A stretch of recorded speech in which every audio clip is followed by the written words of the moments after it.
20절은 여러분 눈으로 있잖아요. 1절부터 그 18절까지 눈으로 한번 읽어보세요. 오늘 1절부터 18절까지 함께 나누려고 합니다. 그죠? 제가 읽겠습니다. 안식 후 첫날 이른 아침, 아직 어두울 때 막달라 마리아가 무덤에 와서 돌이 무덤에 옮겨간 것을 보고 시몬 베드로와 예수의 사랑하시던 그 다른 제자에게 달려가서 말하되 사람이 줄을 무덤에서 가져다 어디 두었는지 우리가 알지 못하겠다 하니 하면서 이제 지금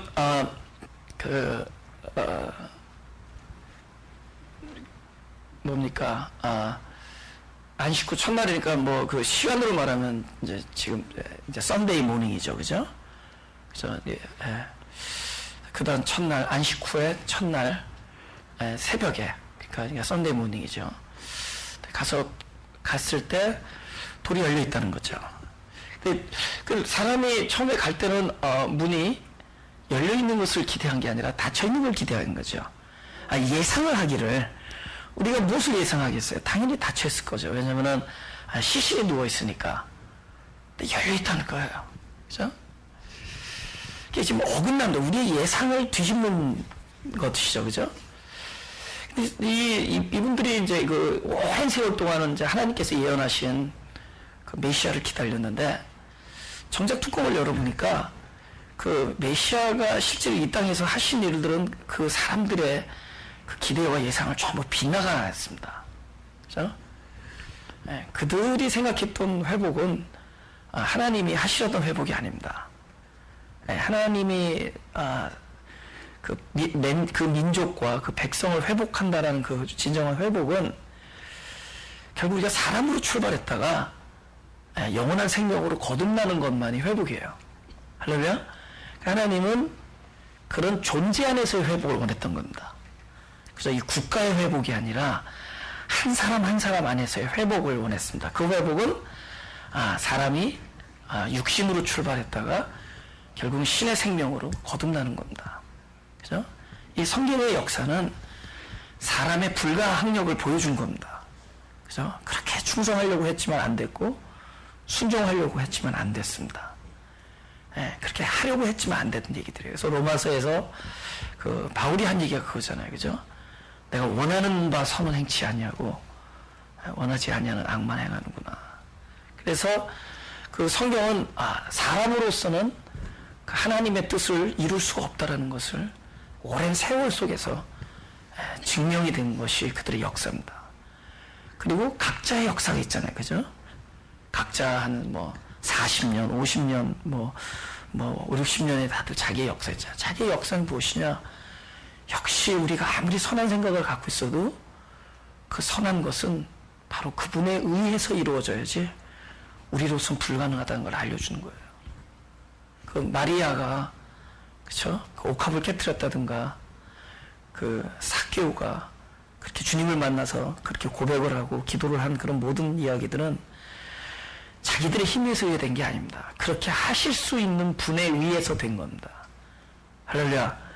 그렇게 하실 수 있는 분에 의해서 된 거예요. 그죠? 베드로가 그 사람이 변한 게 아니에요. 베드로가 베드로 자신의 생명으로 살다가 이제는 신의 생명으로 거듭나서 살았기 때문에 그렇게 담대해질 수가 있는 겁니다. 그럼 우리 인생은 뭐냐? 오늘도 우리가 옛사람을 경험하잖아요. 그죠? 그죠?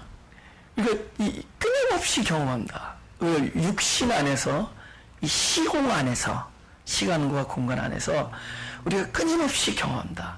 근데 이 경험하고 있는 이거는 이 시간 안에서 경험하는 거지, 이건 하나님의 세계 안에서는 이미 십자가에 죽은 생명입니다. 우리 옛사람은. 근데 실제로 시간 안에서 우리가 경험하고 있는 것은, 또 1차적으로 눈에 보이는 것은 우리의 옛사람이에요. 그럼 이런 생각을, 아니, 왜 믿음이라는 그렇게 복잡한 경우를 따지지 말고, 아니, 십자가에서 죽었으면 죽었고, 이제 새 사람이 살면 되는데, 실제로 이 시간 안에 우리를 두셔서, 하늘 안에서 그 이루어진 일들이 왜 아직 우리 안에서는 경험이 안 되고 있는 거예요. 실제로 우리는 그 생명을 갖고 있거든요. 우리는 정과 욕심을 십자가에 못 박았고, 우리는 장세 지냈고, 옛 생명은 다 십자가에 못 박혔단 말이에요. 그럼 그 생명으로 살면 될 텐데, 실제로 왜 우리는 왜 그 생명을 지금 아직도 경험하고 있냐. 그걸 고민도 안 하겠어요? 그죠? 왜 그걸, 그냥 더 거듭났으면 거듭났지. 왜 경험하는 건 또 뭐고? 죽었으면 죽었지. 아직도 살아있는 것처럼 우리 안에서 그것이 제일 먼저 경험되는 거죠. 그 이유가 있는 거죠. 우리 옛사람을 경험하는 것은 옛사람 안에서도 찾을 게 있기 때문입니다. 우리의 경험되어진 이 육에서 무엇을 찾는 것이냐? 도저히 사람의 생명은 영원하지 않다는, 우리의 생명은 성공의 생명이 아니라는 것을, 우리의 생명은 실패라는 것을 거기서 보라는 겁니다. 이것은 죽어야 되는 생명이에요. 이거는 이룰 수가 없습니다. 이건 철저히 자기 중심적이고 자기 인정이고 자기 이익이고 타인을 위한 열매는 아닙니다. 이건 철저히 자기를 위한 것들이에요. 그죠? 근데 우리가 알게 모르게 우리가 선한 일을 하면서도 자기 안에서 많은 것들이 드러나요. 근데 나중에 그 맺는 열매가 뭐죠? 사망의 열매 맺는 거예요. 그럼 이런 것들 총체적으로 보면서 무엇을 보라는 거냐? 역시 사람으로의 생명은 하나님의 선한 거룩함을 이룰 수 없다는 것을 철저히 보라는 겁니다. 할렐루야. 보는 거예요. 그렇기 때문에 그분이 십자가에서 돌아가셔서 우리 안에 오신 겁니다. 그래서 나의 생명이 되어주신 거예요. 그래서 점점 자기 육 안에서는 자기 자신을 부인하고 그 새 사람 안에서, 새 생명 안에서는 하나님이 하실 일을 계속 기대하는 겁니다. 그래서 새 생명 안에서는 소망을 갖고 육 안에서는 자기를 부인하는 겁니다. 끊임없이 우리는 나 옛사람 들어갈 때 자기를 부인하고 새 생명에 대한 소망을 가지고 살아요. 근데 뭔지 어떠한 감각이 늘어나는 거야. 어떤 감각이 늘어나느냐? 전에는 옛사람이 너무 충만하고 왕성해서 이것의 소욕이 나를 움직였습니다. 그리고 이것이 일으키는 현상 안에서 살았어요. 근데 현상보다 더 중요한 본체가 있는 거예요. 그 안에 실제라는 게, 현상은 실제가 바깥으로 그냥 나타난 것 뿐입니다. 근데 이 현상 뒤에 숨어있는 어떤 섭리와 질서와 경륜과 실체들이 어느 날부터 점점 눈앞에 들어오기 시작하는 거예요. 마치 어린애가 아무것도 모르고 손만 들리고 이 땅에 태어나가지고 눈을 떴는데 안 보이다가 그 눈이 시간이 흐르면서 눈이 이렇게 보이기 시작하는 거. 보이네 하고 보니까 엄마가 보이고, 그쵸? 그리고 뭐 보이네 했더니 어떤 아저씨가 안경 낀 아저씨가 막 이러는 거야. 그러니까 전도사야 보니까. 이게 눈에 들어오기 시작하는 거야. 그러면서 점점 이 세계에 눈이 떠지는 겁니다. 우리가 생명으로 태어났지만 그것이 안 보이고 있었던 거예요. 그리고 또 너무나 많은 이 육신적인 그 소욕이 왕성하고 그런 것들에 의해서 가려져 있다가 이런 것들이 계속 다루심을 받고 부서지고 하면서 안의 생명에 대한 어떤 존재감이 자꾸만 커지는 거예요. 감각이 커지는 거고 보이기 시작하는 거예요. 이제는 현상보다는 눈에 보이는 일보다는 상황보다는 그 뒤에 있는 이면에 있는 어떤 섭리와 경륜과 흐름과 질서와 목적과 비전 이런 것들이 보이기 시작합니다. 삶이 재밌다는 겁니다. 할렐루야. 누가 젊은 사람이 재밌대? 노인이 돼야 재밌어요. 진짜 노인이라는 거는 사람은 아니다 뜻입니다. 노인. 사람 역시 아니다를 깨달은 사람들입니다. 계속 그러면서 이 새롭게 태어난 난 너무 순발력죠. 나 지금 생각해요. 근데 노인이 되면서 삶이 재미가 있어요. 진짜 재미가 있어요. 왜냐면은 없던 감각이 자꾸만 이렇게 드러나기 시작해요. 보이는 거예요. 이제는 멀리 보입니다. 그죠? 그래서 실제로 우리가 연세할 때 가까운 게 안 보이잖아요. 원시가 됐잖아요. 그죠? 이제 멀리 있는 게 보여요. 눈앞에 있는 것들, 나의 소욕이나 나의 목마름이나 나의 어떤 만족이나 이런 것들을 뛰어넘는 먼 것들이 보여요. 숨겨있는 것들이 보이고 뒤에 있는 것들이 보입니다. 뭔가 자꾸 감각하게 돼. 새 생명. 할렐루야. 그래서 오늘 이 이야기는 결국은 사람들의 예상을 뒤집는 새 생명으로 살아가는 부활에 대한 얘기입니다. 이 10장의 내용은 드디어 하나님의 목적이 우리에게 드러난 이야기들입니다. 그죠? 예수님의 육체가 다시 일어났다는 거에 머무르면 안 돼요. 그건 현상입니다. 현상. 현상보다 더 중요한 거는 부활의 실체예요. 부활의 실체는 딴 데 있지 아니하고 예수님이 일어나서 왔다 갔다 있지 않냐고? 그분의 실체는 바로 오늘 우리 안에서 일어난 겁니다. 할렐루야. 20장의 얘기는 오늘 나의 얘기가 돼야 돼요. 신의 생명으로, 사람으로 출발했다가 신의 생명으로. 그래서 성경 하나 보겠습니다. 이거 보고 11장입니다. 11장 제가 읽겠습니다. 35절부터 읽겠습니다.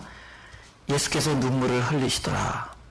이에 유대인들이 말하되 보라 그를 어떻게 사랑하였는가 하며 그중 어떤 이는 말하되 소경의 눈을 뜨게 한 이 사람이 그 사람은 죽지 않게 할 수 없었더냐 하더라.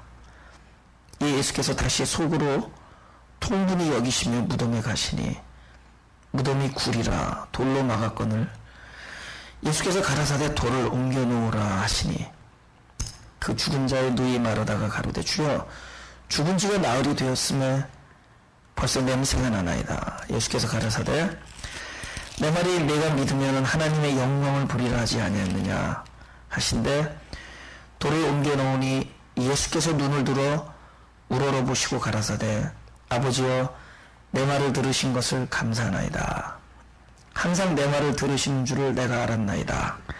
그러나 이 말씀하옵는 것은 둘러선 무리를 위함이니 곧 아버지께서 나를 보내신 것을 저희로 믿게 하려 함이니이다.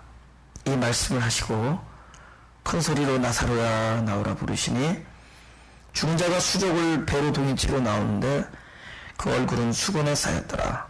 예수께서 가라사대 풀어놓아 다니게 하라 하시니라. 지금 나사로를 살리는 이야기잖아요, 그죠? 근데 나사로를 살리는 이야기의 출발이 어디서 시작되냐? 돌을 옮겨 놓으라는 데서요. 일단은 사람들의 마음은 죽은 사람은 돌을 다치는 거잖아요, 그죠? 그럼 우리 생각에는 그 우리가 본 것들, 우리가 여기고 있던, 우리가 알고 있는 것들, 너무 아비어스, 너무 당연한 것들에 대해서 우리 그냥 단정을 해버립니다. 그죠? 이 사람은 죽은 지 나흘이나 됐다는 거죠. 그죠? 근데 주님께서 그 우리들의 그 확고한 그 인식, 나의 확신, 내가 맞다고 여겼던 것들, 이 모든 것에 대한 완전 우리의 예상, 우리의 분명하다고 믿고 있는 어떤 소위 말 우리가 생각한 믿음, 이런 것들을 제끼면서 출발한 거예요. 그죠? 그 단정이 무너지는 겁니다. 그죠? 사람이 죽어 있으면 돈이 닫히는 건데, 이건 딱 돈이 닫혔다는 것은 단정된 거잖아요. 그죠? 죽음이 단정된 거잖아요. 우리의 그 너무 당연하다고 믿고 있는 모든 것들에 대한 그 총체적인 깨어놓음입니다.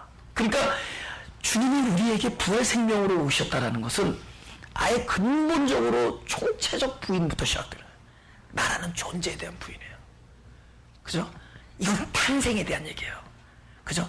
우리 존재가 그래도 쓸만하면은 좀 변화시켜서 쓰려고 해요. 그죠? 근데 그렇지 않습니다.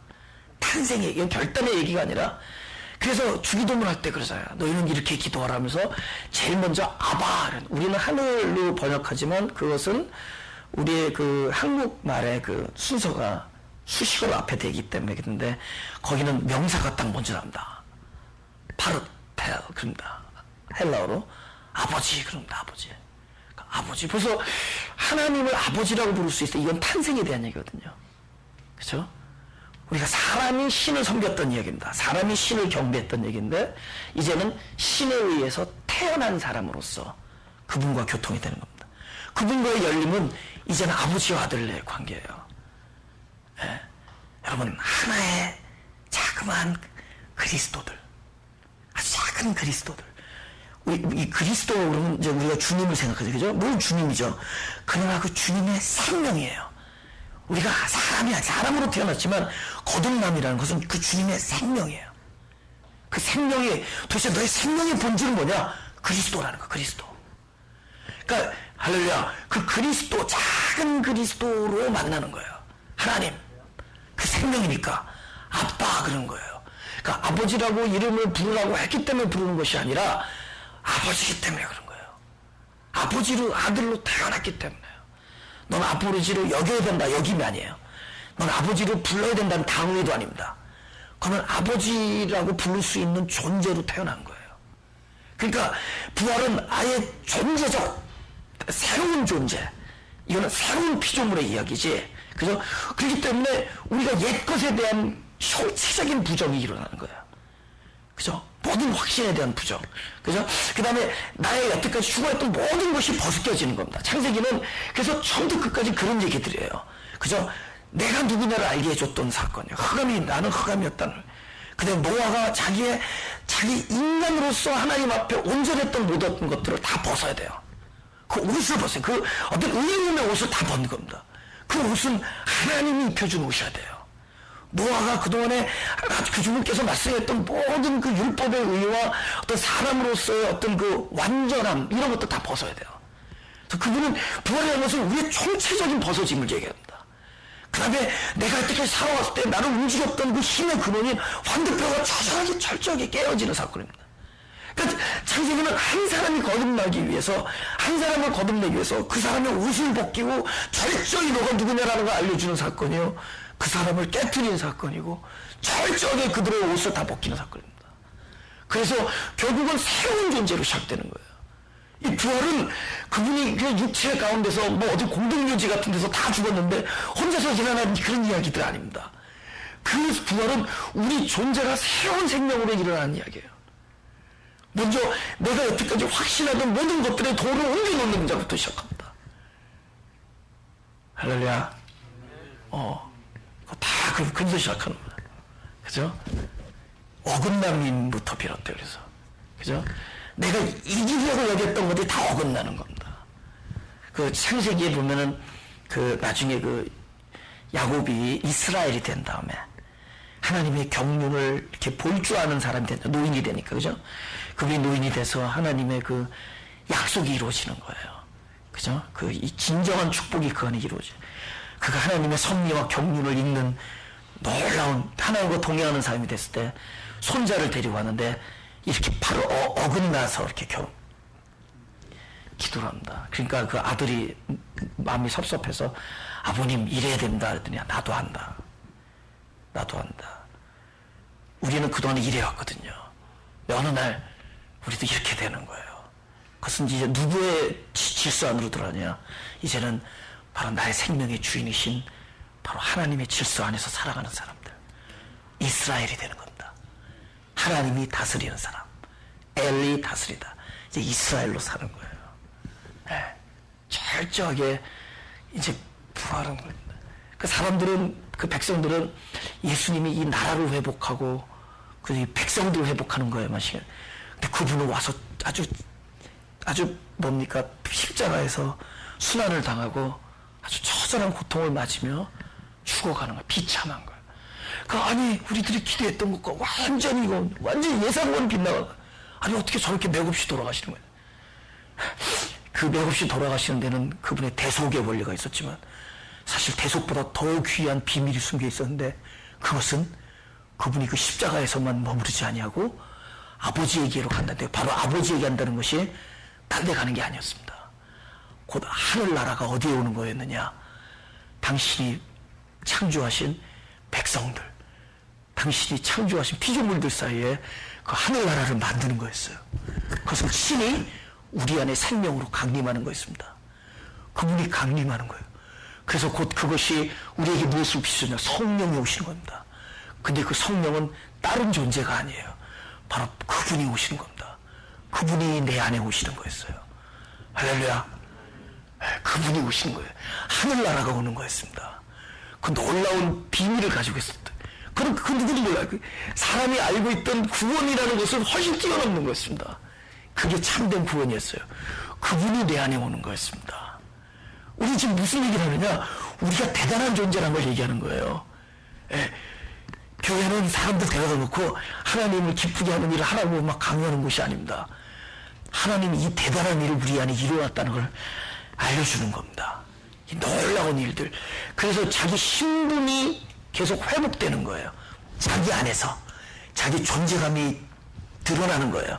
그래서 자기가 믿음이 생기고 그 믿음 안에서 자기 존재가 누려지고 경험되는 겁니다. 그래서 내가 사는 곳에서 하늘나라 임하고 내가 죽어서 하늘나라 임합니다. 사나 죽으나 하나님의 영광이 되는 겁니다. 할렐루야. 그게 바로 그런 것이에요. 이 부활의 얘기는 곧 내 얘기가 되는 겁니다. 우리는 묵는다는 게 아니에요. 여기 그러잖아요. 돌을 옮겨놓으라고 말씀하셔서 생명을 주신다면 어떻게 죠 저거 묶여있던 것도 풀어주는 겁니다. 그죠? 얼마나 오래 묶여있는지 몰라요. 그죠? 너무 불쌍해요. 너무 불쌍해. 그 묵는다라는 것이 이런 느낌이라는 거죠. 물론 여태까지 살아왔던 옛 사람의 관점에서 보면은 별로 그렇게 매력적인 건 아니야. 자꾸만 이렇게 주머니에 이렇게 챙겨지지도 않고 자꾸 뭐 생기고 자꾸 뭐 주기 바쁘고 뭐 보면은 뭐 여러 가지로 보면 뭐 눈앞에 보면 희생하는 것 같고 뭐 이렇게 가끔 이렇게 재난도 당하고 뭐 억울함도 생기는데 뭐 판매 기쁘다고 뭐 저러고 있는지 모르겠고 뭐 도대체 이해가 안 되는 얘기들이에요. 그죠? 그런 옛 존재가 났을 때 얘기해요. 그러나 그 생명 안에서 정확하게 그리스도의 눈으로 그걸 바라보면은 이거는 진짜 평화예요. 예, 사나 죽으나 평화입니다. 재앙이 와도 재앙보다 더 크신 하나님의 경륜이 읽어지고 더 이상 산이 아니야. 산이 내 앞에서 다 바다로 던져집니다. 산이 아니에요.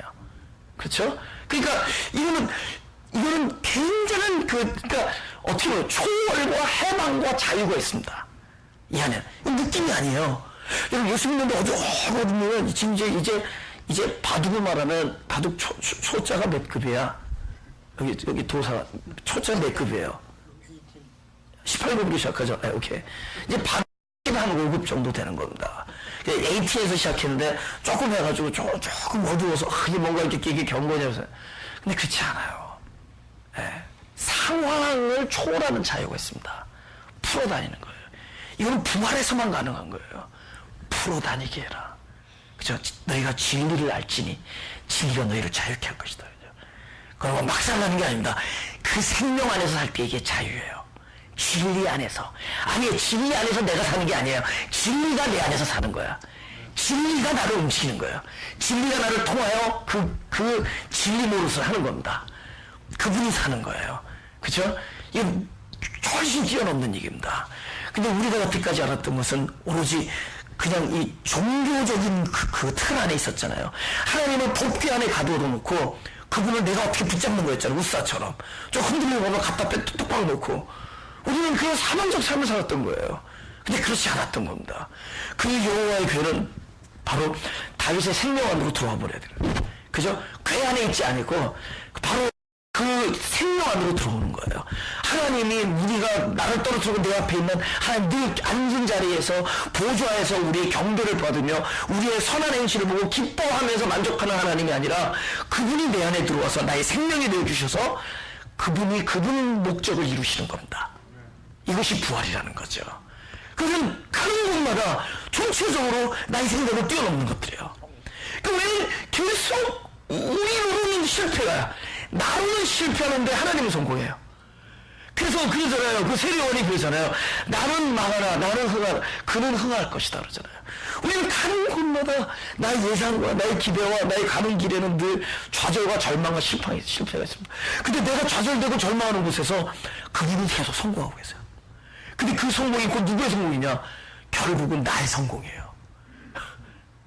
내가 좌절함으로 내가 성공해. 내가 실패함으로 내가 흥합니다. 왜냐면 내가 죽음으로써 참된 내가 지금 살아나는 얘기니까. 그런 종류의 얘기입니다. 우리 사무엘상 16장 7절입니다. 오케이. 우리 16장 7절 다 같이 읽어볼까요? 시작. 여호와께 사무엘에게 이르시되 그 용모와 신장을 보지 말라. 내가 이미 그를 버렸노라. 나의 보는 것은 사람과 같지 아니하니 사람은 외모를 보거니와 나 여호와는 중심을 보느니라.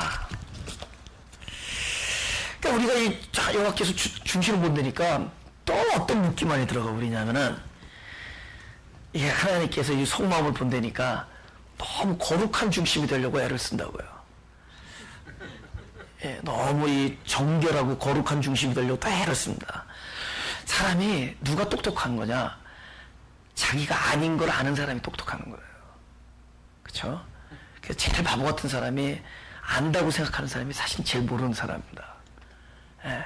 그 자꾸 알다 보면은 아 역시 나는 모른다로 가게 돼 있어요. 그러니까 뭘 할 수 있다고 여기는 게 참 바보 같은 거예요. 그 아까 이제 바둑 초음에 들면은 뭐 수가 다 보이는 것 같아, 그죠? 그죠? 다 보이는 것 같고, 그죠? 예. 사람이 이 거룩에 대한 열망은 참 훌륭하긴 하지만 거룩에 대한 방법에 있어서는 자기를 부인해야 됩니다. 우리가 선한 삶에 대한 우리의 어떤 그 마음은 참 선하고 거룩하고 아름답지만 그 선한 삶에 대한 그 방도에 있어서만큼은 우리 자기 자신을 부인해야 돼요. 우리에겐 방도가 없습니다. 근데 그게 참 그게 진짜 믿음이에요. 하나님께서 말씀하실 때 중심을 본다는 것과 외모의 이야기는 외모는 나의 어떠함입니다. 사람이 나의 어떠함이에요. 중심은 하나님의 입장에서 보는 거예요. 하나님이 보는 것과 사람은 나의 어떠함을 봅니다. 그죠? 사람은 뭐가 있어요? 내가 어떻게 살아가느냐가 하나님이 그것에 대해서 어떻게 결정하느냐고 생각해요. 내가 이렇게 살면은, 내가 이렇게 하면은 이럴 만한 가치가 있다라는 생각을 해요. 이게 우리 인간들이 평생 살아가면서 겪는 오류예요. 나의 어떠함. 이것을 끊임없이 우리를 종교인으로 만들어버립니다. 나를 어떠한 사람이냐? 에? 그래서 나의 어떠함에 최선을 다해. 근데 나중에 보니까 이것이 그렇게 중요한 문제가 아니었어. 제가 이제 이렇게 목회를 하면서, 이렇게 내가 좀 이렇게 선하게 하고 뭔가 이렇게 좀 바른 길로 하면은 이렇게 결과가 좋을 줄 알았어요. 근데 그렇지 않아요. 그래서 또 내가 좀 약간 제가 기질 있잖아요. 뻑하고 이런 게 있잖아요. 그죠? 내가 막 뻑하고 막 정신없고 게으르고 막 아니면 너무 급한다든가 그러면은 뭐 하나님이 좀 이렇게 좀 결과가 안 좋을 줄 알았어요. 또 그렇지도 않아. 선생님 이게 수학 잘하는 머리 계산해봤어. 이게 어떤 공식이냐? 이 공식이 뭐냐? 근데 결론을 내렸어요. 결과는 우리의 어떠함이 있지 않다. 이렇게 결론을 냈어요. 진짜요. 그럼 이런 결론 내는 사람 막 사느냐? 그렇지 않아요. 더 진지하게 하나님의 긍휼하심과 그분의 섭리와 그분의 이렇게 베푸시는 일들을 더 진지하게 바라보게 돼. 더 이렇게 그분이 어떻게, 이 일을 어떻게, 그리고 또 뭘 보느냐? 하나님의 놀라운 자비와 용서와 인내를 자꾸 보게 돼요. 그러니까 나의 부족함 속에서 하나님의 인내가 보여요. 그분이 말씀하실 때 중심은 그 사람의 어떠함이 있는 게 아닙니다. 그분은 그분의 계획을 사람 안에서 봐요. 그분이 사람을 불렀을 때는 당신의 목적과 당신의 경륜과 또 당신이 이 사람을 얼마나 사랑하면 그러니까 하나님이 나를 향해서 어떠하심을 바라보는 것이 그게 중심입니다. 우리는 뭐를 보죠? 우리는 내가 어떻게 하는 것이 하나님께 어떻게 하는 것이냐. 그거는 that's not the truth. 그건 진리가 아니에요. 진리는 뭐냐? 하나님이 나를 어떻게 생각하느냐. 그러니까 하나님이 나를, 그러니까 나의 어떤 뜻, 아니요. 우리 이 세상에 태어나기도 전에 나를 선택했는데 하나님이 부르신, 하나님이 선택하시고 하나님이 예정하신 그 사람을 하나님이 어떻게 바라보시느냐가 우리의 중심이에요. 그러니까 다른 사람은 내가 알 수 있고 하나님이 바라보시는 게 나입니다. 날 까짓고 보면은 지금 바깥에서 뭐가 보이느냐? 내가 살아온 길이 보여. 그죠? 저 사람은, 뭐는 안 좋은데, 뭐는 좋고, 저 사람은 요즘 와서 생활이 바뀌어가지고 굉장히 절제하고 충성하고 온유하며, 그리고 그렇게 긍휼을 베풀어 참 훌륭하다. 이건 외모예요. 끝까지 외모예요. 근데 그걸 다 뒤져보면은, 하나님이 나를 바라보는 그 모습이 있어요. 그 사람은 어떤 하나님의 경륜이에요. 이게 참 이걸 또 잘못 오해하면은 막가자 이렇게 될 수 있는데 그거는 막가교회지 마가교회가 아니에요. 마가교회는 진짜 중심은 그건 막가교회죠. 막가교회. 그죠? 그게 아니라 우리 중심을 다 까먹 보면은 그거는 딱 남아있는 것이 내가 어떻게 살아온 길이 남아있는 게 아니라 그게 뭐가 남아있는 줄 아세요? 그분이 나를 사랑한 흔적이 남아있어요. 놀랍죠? 우리가 죽을 때 그렇게 말한다 그랬잖아요. 전에는 이 사람이 이렇게 살았습니다. 하나님이 이 사람에게 어떻게 베풀었다는 얘기해요. 난 원래 아내한테도 내가 너보다 먼저 이렇게 죽으면 내 묘비에다가 하나님이 어떻게 사랑한 사람인 걸 써달라 그랬어요. 내가 하나님께 뭐 한 사람이 아니라 나중에 그분의 흔적만 남아요. 아멘? 까면은 그것만 남는데도요. 그분의 용서와 그분의 기다리심과 나를 까보면 아마 그거예요. 그분의 인내와 그분의 용서하심과 그분의 자비와 그분의 긍휼과 또 그분의 선비와 계획과 그분의 인도하심과 그분의 성취와 그분의 영광만 남을 겁니다. 할렐루야. 여기서 자유해야 돼요. 우리 얼마나 많이 묶여있는지 모릅니다. 이 부활은 우리를 진짜 자유롭게 하는 겁니다. 나사로를 해서 풀어놓고 다니게 하는 그 자유는 진짜 어디서부터 자유야. 내가 어떻게 살아야 되느냐에 전전긍긍하던 우리를 그 율법의 요구에서 우리를 풀어서서 믿음의 세계로 우리를 하나님을 바라보는 소망의 세계로 그분의 사랑 안에 거하는 자로 만들 겁니다. 할렐루야. 우리는 사랑, 믿음, 소망을 이야기하면서도 자기도 모르게 끊임없이 묶였대도요. 아, 하나님 오랜 이렇게 살았습니다. 내년에도 잘 살 수 있고 하나님의 은혜를 때문에 살아온 거야. 여태까지 우리가 이렇게 하는 건 전부 하나님의 은혜와 그분의 섭리와 그분의 베풀어 두심과 때로는 그분의 다루심과 때로는 그분이 이렇게 말하면 하나님께서 작전 쓰셔요. 내 인생을 보면 하나님께서 작전 써요. 왜냐면 저 사람을 왜 만날까? 이거 하나님께서 수를 쓰신 겁니다. 근데 그분의 수는 우리의 수와 달라요. 그분께서 놀라운 경륜하에서 해서 하나님께서 나를 다스릴 일이 나를 다루실 일이 있었고 나를 깨트릴 일이 있었습니다. 나를 변하게 할 일이 있었습니다. 내 안에 있는 겉사람을 다 내어던지게 할 그런 일도 있었던 거예요. 내가 너무나 많은 것에 나도 끊임없이 내 주장이 강했던 겁니다. 그걸 깨트려야지 속사람의 영광이 나오도록 해야 되는 놀라운 일들이 있었어요. 하나님께서는 올해 안에도 그 당신의 인도하심과 그분의 그 경륜과 사랑과 그분의 인도하심 속에서 나를 베풀어서 은혜 안에서 나를 업고 왔었던 겁니다. 내년에도 우리는 하나님의 그런 은혜가 필요해요. 우리는 죽는 날까지 하나님의 경륜 안에서 살 거예요. 하나님의 선하심만 나타날 거예요. 할렐루야. 그 하나님의 선하심 속에서 사람이 완성되어지는 거예요. 아브라함이 완성되어지고 요셉이 완성되어지고 야곱이 완성되어지는 것은 하나님의 경륜과 그분의 목적이 이루어진 거지 그 사람이 마음을 잘 먹어가면서 변한 게 아닙니다. 할렐루야. 그걸 알아봐야 돼요. 부활의 영광은 사람 안에서 찾지 말고 하나님의 경륜 안에서 찾아야 돼요. 여기서는 하나님의 소망의 세계로 넘어가야 돼요. 우리의 결단과 우리의 작정과 우리의 새로운 마음으로 넘어가는 것이 아니라 부활은 이제는 사람이 어떠함이 아니라 하나님이 바라보시는 중심 그분의 계획을 이 안에 놔뒀대도요. 그분의 많은 긍휼과 사랑과 용서와 또 관계를 얻었습니다. 이 사람을 통해서 많은 사람이 복을 얻게 하기 위하여 이 사람 하나를 위해서 많은 사람에게 하나님의 사랑과 용서를 나눠주기 위하여 하나님께서 당신의 목적을 우리 안에다가 집어넣었단 말이에요. 우리 그것을 발견하면서 사는 겁니다. 우리 점점 그것을 보면서 사는 거예요. 아마 우리 영혼은 날마다 기쁠 거예요. 그죠? 우리 겉사람은 점점 후패하고 우리는 날마다 이 관계와 부딪힘과 깨어짐 속에서 우리 신음하지만 우리 뭔지 모르는 평화를 우리 안에서만 일어나고 있어요. 우리 속사람은 이 부활의 생명을 자꾸 보고 있는 거예요. 놀라요. 할렐루야. 막 추워질 것 같아도 도대체 이건 뭔가? 오늘은 왜 우리는 이렇게 만났고 오늘은 지금 어떤 관계에서 우리는 이런 교통에 있으며 이거는 하나님이 하시는 일이 우리를 자극하기 때문입니다. 내가 하는 일은 늘 염려와 근심과 걱정이에요. 내가 하는 일은 어쩌면 약간의 흥분은 있겠죠. 나 약간의 기대는 있겠죠. 그러나 늘 실망이고 늘 염려고 좌절입니다. 그러나 하나님이 하시는 일은 소망이고 이게 도대체 무엇이야? 마침내 평안을 주는 것이야. 이거는 평강이에요. 이건 생명이고 부활이고 이건 결국 회복이고 이거는 안녕이고 이건 참된 질서입니다. 하나님 안에서 찾아야 돼. 할렐루야. 내가 보는 것은 중심이지 외모가 아니다. 사람들의 어떠함이 아닙니다. 너희들이 어떻게 나에게 나오냐가 아니에요. 하나님이 나에게 어떻게 베풀고 있어. 결국 믿음으로 살 일이지 우리의 결정과 우리의 결단과 선택으로 사는 게 아니에요. 이미 우리 안에는 하나님의 선택이 보여졌어요. 하나님의 어떠하심으로 우리 살아가는 거야. 예. 그러면 안정. 아니 지금 렌트비를 못 내는데 안정.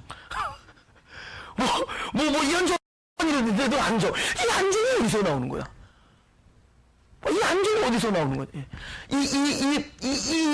이 편안함, 이 평강, 이 안식이 어디서 나오냐는 거야. 이 부활의 생명은 좌우지단간에 우리의 것들이 총체적으로 부인되어 가면서 하나님이 성공하는 이야기들입니다. 할렐루야. 진도가 나가죠. 진도가 너무 오래. 40분 동안 했어, 지금.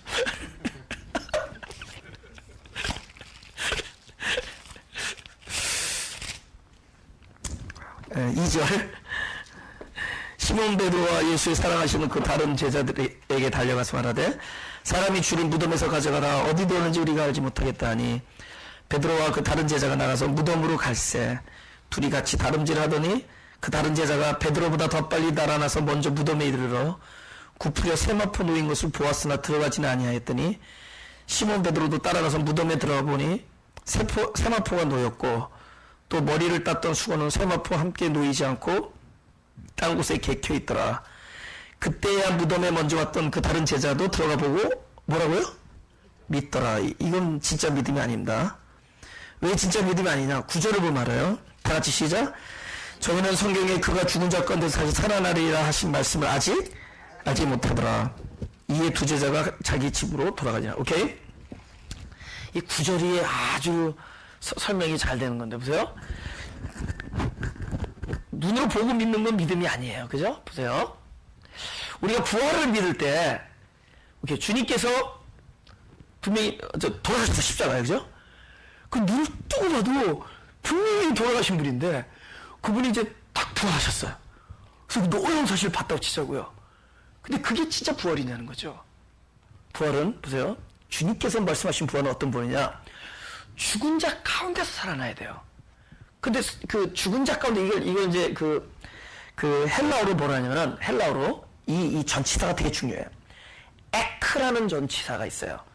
그 다음에 매크론 따라서 시작. 에크 매크론 해보세요. 시작. 에크 매크론. 에크 쉽잖아. 에크먼이나 할 때. 미국 사람들이 미군들이 전쟁 왔는데 한국 사람들이 그냥 달걀하고 계란을 그렇게 좋아하더라고요. 달걀하고 돈을 그냥 에그머니 그러더라고요.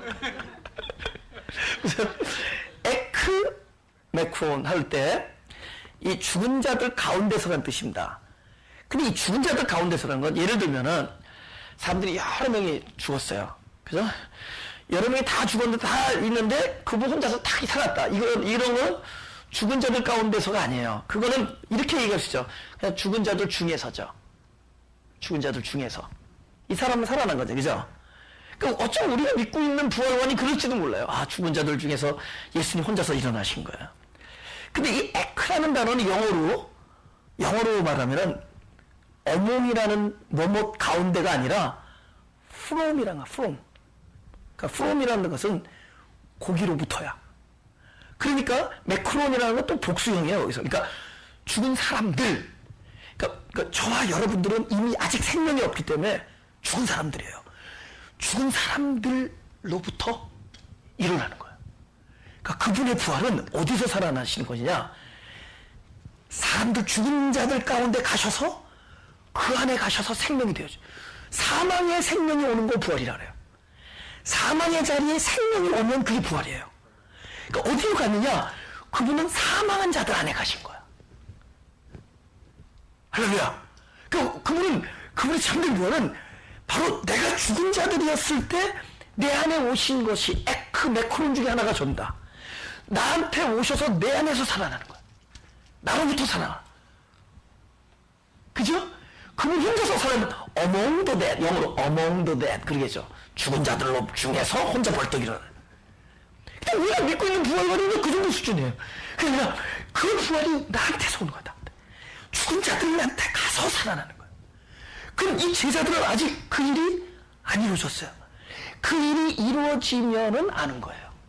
그러니까 그들이 아직 못했던 것은 죽은 자들 중에서 살아날 것이다라는 이야기를 아직 알지 못하다 그러죠. 그 일이 자기에게 아직 일어나지 않았기 때문에 자기에게 일어날 일을 알 수가 없어요. 우리는 언제 아느냐?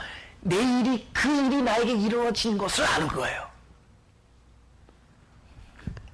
요한복음 3장. 거듭난다라는 영적인 이런 얘기입니다.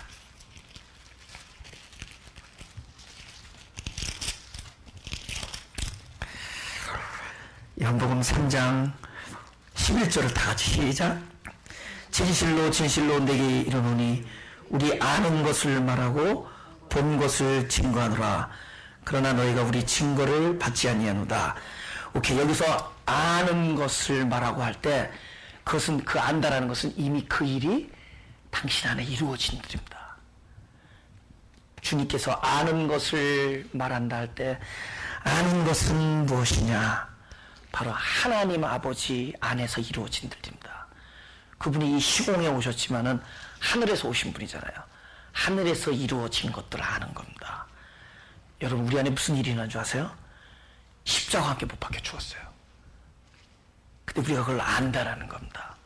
아니, 말긴 뭐라요? 성경에서 말하니까. 안다라는 건 사람의 인식이 아니라 그 일이 우리 안에 이미 이루어지면 그게 아는 거예요. 아시겠어요?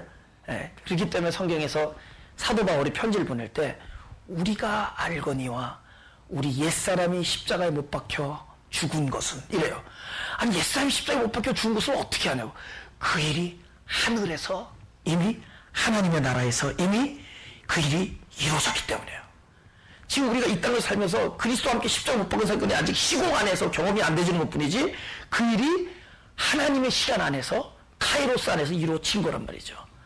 그래서 기도할 하늘에서 이루어진 것이 땅에서도 이루어지게 해달라고 그러죠. 그것이 이 시간과 공간과 육체 안에서 경험되어지는 것이 우리의 성공입니다. 우리의 성화고. 그러니까 거기서 일어난 것들을 아는 거예요. 그러니까 주님께서 말하기를 내가 아는 것과 본 것은 하나님 아버지 안에서 일어난 것들을 그것을 이 땅에서 증거하시고 말씀하시는 겁니다. 그분은. 예? 그래서 이번 제자들에게 어떤 일이 아직 안 일어나냐? 아직 그 그리스도가 그들 생명 안에서 죽은 자들, 그들 죽은 자들죠. 그들 죽은 자들 안에서 살아나는 부활의 역사가 아직 일어나기 전에는 그것을 알 수가 없다. 안다라는 건 곧 그 일이 되어진 상태를 얘기하는 거예요. 우리가 세상적인 지식은 안다. 그래서 뭐 적당히 기억하고 있다가 적당히 설명하면 아는 거예요. 그죠? 물론 그 아는 것도 뭐 조금 깜깜하죠, 자꾸만. 그죠? 나이가 드시면서 깜깜하죠, 그죠? 내가 며칠 전에 내 전화번호가 생각이 나가지고 막 죽는 줄 알았어요. 나 이제 그것만 끝까지 남을 거야. 모든 기억은 다 잊어버려. 나는 IQ가 전국에서 2등이다. 그것만 기억할 거야. 그럼 집에서 하루에 10번씩 지금 내 자랑하고 있는 거야, 지금. 전교, 전국. 오케이. 그걸 잊어보지 마세요. 이거 지우세요. 그리고 바깥은 격조 있게 나와요. 깜깜하대도 우리가 알고 있는 것도 자꾸 잊어버린대도 집 전화번호를 내 전화번호를 잊어버리겠다. 내 집 전화번호를. 그런데 저 사도 바울이 편지를 보낼 때 그 사람들 아무도 모르는데 우리가 알거냐. 그런 사도 바울만 아니라 너도 안다는 뜻이잖아요. 너도 알고 나도. 그게 왜 그러느냐. 십자가에 못 박힌 일이 그들 안에 이루어졌기 때문에 우리가 알거니와 이렇게 얘기하는 거예요. 너도 알거냐. 그 사람들은 몰라. 뭐가 십자가 못 박힌다는 게 무슨 교리에 이런 교리가 있나. 근데 그분께서는 말하는 거야. 담대하게. 너도 알고 나도 알거니와 우리의 옛사람이 십자가에 못 박혀 죽은 것은 죄의 몸이 멸하여 다시는 죄의 종노릇하지 않게 하려 그 일이 이루어졌기 때문에 안다라고 하는 거예요. 그러니까 이 제자들에게는 아직 그 일이 이루어지지 않았기 때문에 그 일이 이루어질 겁니다. 그 일이 바로 그들 안에서 부활하는 일이 일어날 겁니다.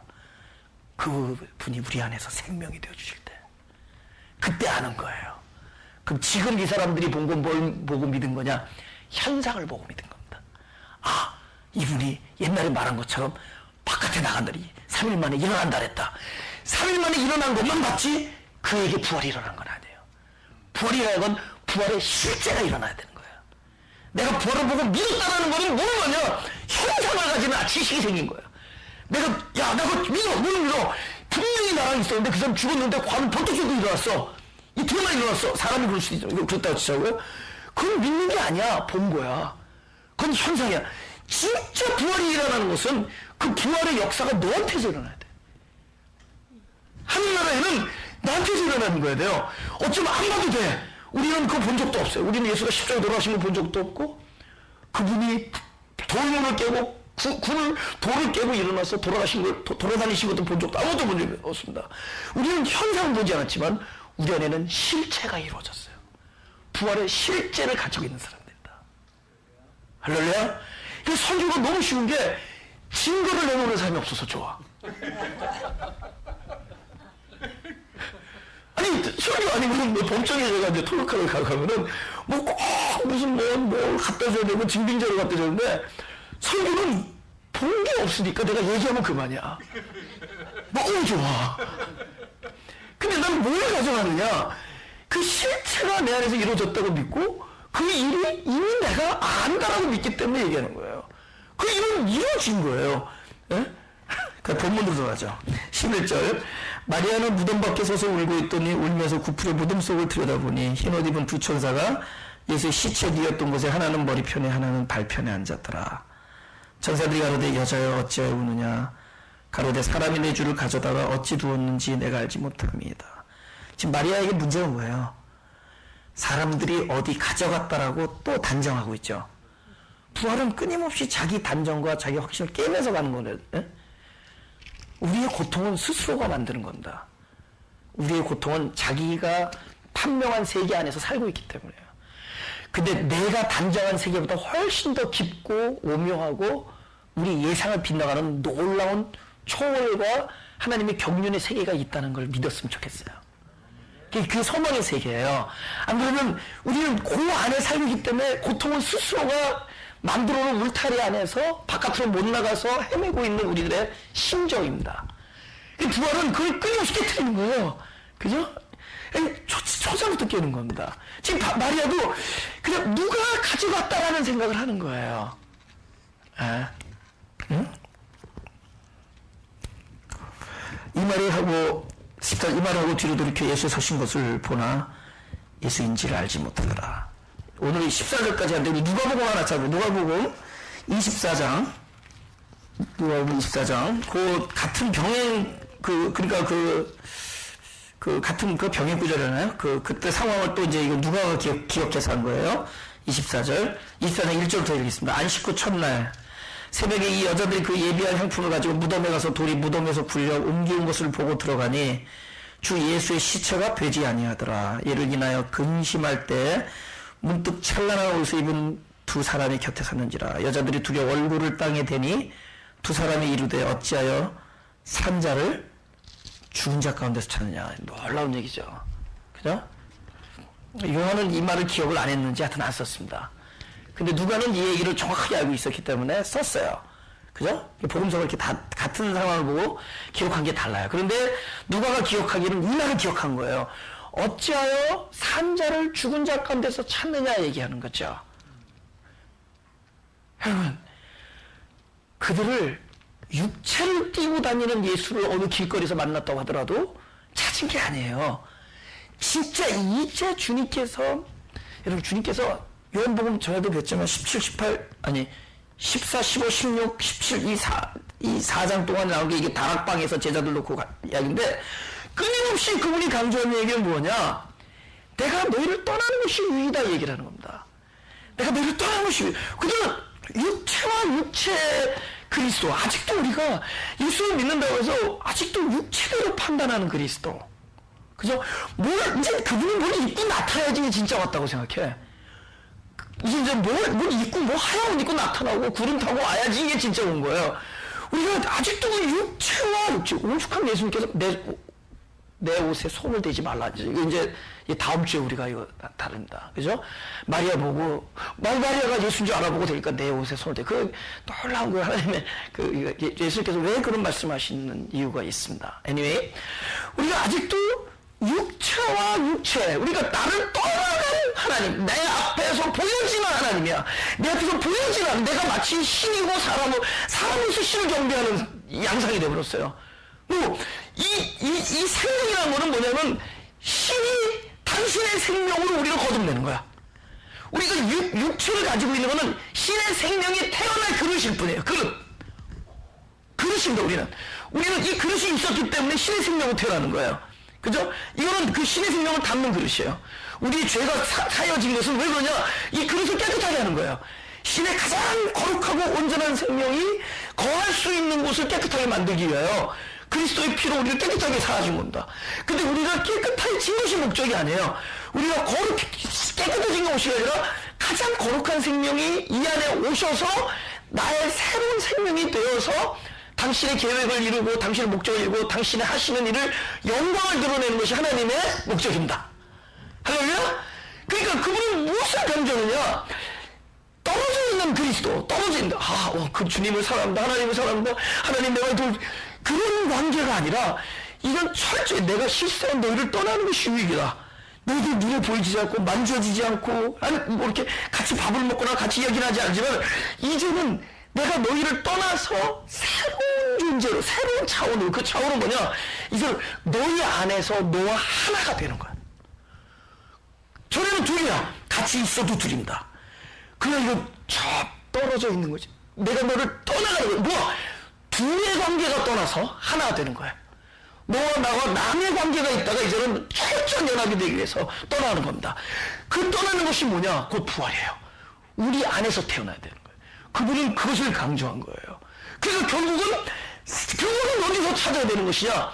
곧 죽은 자가 생명이 죽은 자가 가운데 오셔서 부활이 됐다면은 지금부터 산자는 누가 되는 거예요? 바로 그분으로 인하여 살아난 바로 내 자신이 산자입니다. 내 안에서 그분을 찾을 수 없다면 우리는 어디서 만져도 찾은 게 아니에요. 진정한 부활의 의미는 바로 진정한 산자, 생명이 들어와서 살려낸 자, 거듭난 우리 안에서 찾는 겁니다. 신앙이 내 안에서 신앙이 내 안에서 일어나는 하나님의 놀라운 경륜이 보여지거나 만져지지 않으면 이것은 진짜 죽은 자 가운데서 찾는 거예요. 그죠? 그죠? 보여지는 그분이 어느 날 말 타고 나타나셔. 그죠? 백마 타고 나타나신다든가 흰 옷을 입고 구름을 타고 나타나서 동서나 할렐루야 그 소리를 아직도 내 안에서 영혼의 울림이 있는데, 내 안에서 생명 되셔서 생명 음성으로 내 영혼을 울리고 있는데, 늘 함께 말하시는데, 함께 살고 계시고, 그리스도와 함께 죽었으니 함께 살았도다. 아까 찬송했잖아요. 함께 죽었으니 함께 살았도다. 우리가 그를 그리스도라고 시인할 수 있는 것은 함께 말하는 거예요. 호모루게오, 시인한다. 함께 이야기하다, 그 뜻입니다. 함께 그분이 내 안에서 일이 되어주시는 거예요. 내가 너에게 말하는 것이 스스로 하는 것이 아니라 내 안에 아버지께서 계셔 그분께서 일을 하시는 결과, 우리가 하는 모든 일이 그분이 내 안에서 일을 하는 것의 결과. 할렐루야. 순종은 그분이 내 안에 오시려서 그 말씀을 이루어내는 것이 순종입니다. 그것이에요. 함께 죽은 자를 어디서 찾아야 되냐? 이제는 살아난 자 우리 안에서 찾는 거예요. 우리 안에서 살려낸 자 안에서 찾는 겁니다. 그들은 지금 죽은 자를 찾고 있는 겁니다. 그 시신을 찾고 있는 거예요. 마치 그 모양은 이거 시신 아니고 이거 써먹을 데 없잖아요. 그죠? 그 향품은 시신한테 쓴 거잖아요. 그분이 원하는 것은 어찌하여 산 자를 죽은 자들 가운데서 찾느냐. 이제 곧 그분이 우리 안에서 생명으로 거듭내실 겁니다. 이제 늘 그분과 함께 살아요. 그죠? 이제 가히 얼굴들이 기뻐질 거라고 믿습니다. 기뻐질 수밖에 없어요. 완전 환경을 뛰어넘게 돼. 환경보다 커. 하나님이 상황보다 크고 어떤 것보다 크기 때문에 우리에겐 평강이 있는 거예요. 우리가 이상하게 묶여 있는 거예요. 왜냐하면 죽은 자 안에서 발견하기를 원하기 때문에. 이제는 살려낸 우리 안에서. 가슴에 손을 대시고 기도하겠습니다.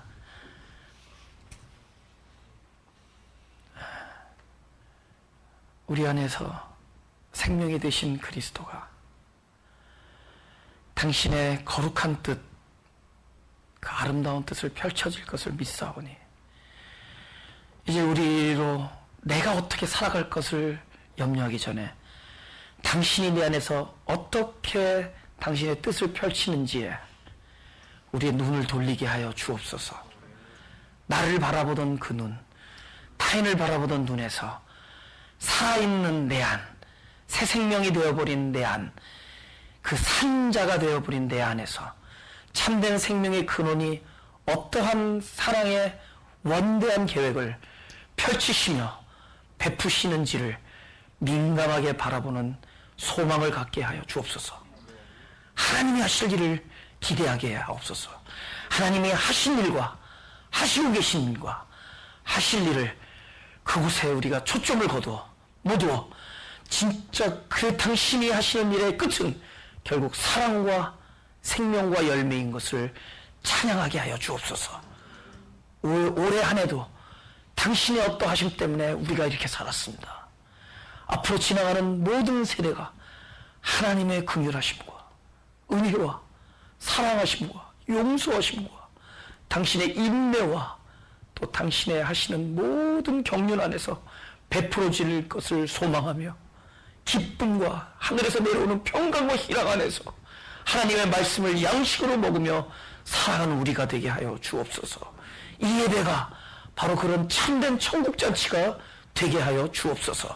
우리들의 생각, 우리들의 단정, 우리들의 예상, 우리들의 목적, 이런 것들이 다 거두어지고 우리들의 원하는 바, 우리들의 소원, 이런 것들을 기도하는 곳이 되지 않게 하시고 하나님의 하시는 일이 밝히 드러내어지는 그런 예배들이 되게 하시고 그런 기도가 되게 하여 주옵소서. 당신의 나라와 의를 하나님의 계획 때문에 구해지는 놀라운 기도들이 되게 하여 주옵소서. 감사드리며 예수 그리스도 이름으로 기도드렸사옵나이다. 그 몸 버려 나를 찾으